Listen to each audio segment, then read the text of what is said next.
Hey everyone, hope you're having a great day. Today we're going to be talking about how to really shift your mindset to do better on standardized tests like the SAT or school grade reports like getting straight A's and getting good grades on your finals. Um, I think this is a very interesting video. It just came out of my head while I was on the road. So I was going to do it outside, but it is cold outside, as you can tell by my scarf. So let's just get straight into it. Um, I have to give you a little admission. I have siblings, and my siblings, I didn't go full force in giving them all these tips and resources and even documents. I remember when I was studying for the SATs, I spent my own money. Um, I can't remember how much, $100 or so, to purchase um, things that would help me improve with the SATs.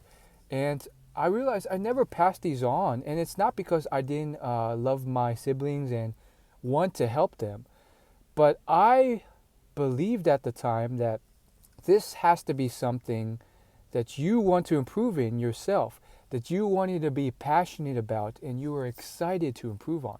So if my siblings had come up to me and been like, "Man, I noticed your passion, your interest in doing well in school and the SATs, and you're very experienced and knowledgeable in this, and I could tell you have all these resources, these documents, these past tests and all this other stuff.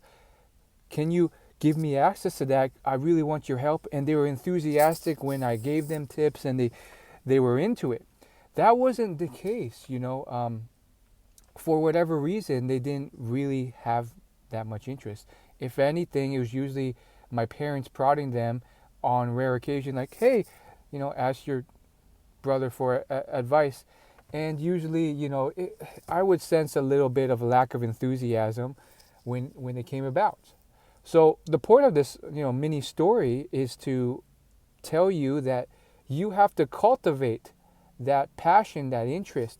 And that was a mindset shift that I made. There was a point, probably middle school, start of high school, where I really didn't care much about this. But thanks to the friends I hung around and the people I met, all of a sudden it changed. I went from just, really not enjoying school and skipping out on homework to really being super enthusiastic about it, taking every advantage I could. And you could tell that passion. I would be the person, if I were to ask myself as a sibling, I'd be like, "Man, I want these tips. Give me every document, give me every resource. Why does this work? Why does it not?" And so it doesn't just apply to school, but to life in general. Some people are passionate about marketing. Some people are passionate about business. Some people are passionate about medicine. Others are passionate about health. And, arguably, some young people really haven't found their passion yet, so they're just very lethargic and indifferent, and they could care less about that. And you could sense that.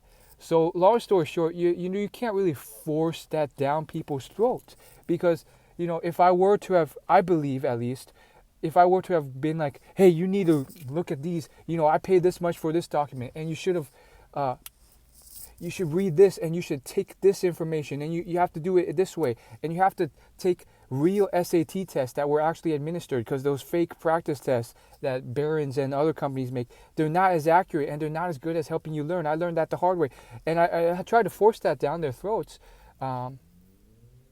I don't think they would have really appreciated or really taken it as much. So, I waited for them to show that interest, and unfortunately, it really wasn't ever really there to the point where I could. And so, thinking back, it was a little bit of a waste, because I spent all this money and I wanted to share that with others, but they weren't really as into it. And so, I have these little gems that never really got unearthed to my siblings, because you could spend thousands of dollars on those SAT prep companies. I really still don't think they were as valuable as those documents I had, because those documents, they ultimately were real tests, and I got so much. That's what helped me boost my score much more than those like test prep companies with instructors that you sometimes they didn't even score that high, and they're giving these tips that aren't even so good, and you're spending how many hours? I don't know, hundreds, dozens of hours at these prep companies, Princeton Review and stuff, and they don't really help that much, to be honest. You know, they're giving crappy tips, they're making you do these practice tests that aren't even close enough to the real thing. But it was a bit of a shame. But I think my point is, if you can cultivate that fire in yourself, and then reach out, people will see that and they'll open their doors, and then you'll get those gold gems. But let's say, you know, it's not even with school, it's with life. If someone, you know, I'm also very passionate about business and marketing, but if someone clearly has no interest in that, and they have this like dispassionate attitude with it, and they're like, hey, I notice you're like into marketing, like that's cool, can you give me some tips? And you get the sense that they don't really care, but it's like their parents that are asking them to ask me.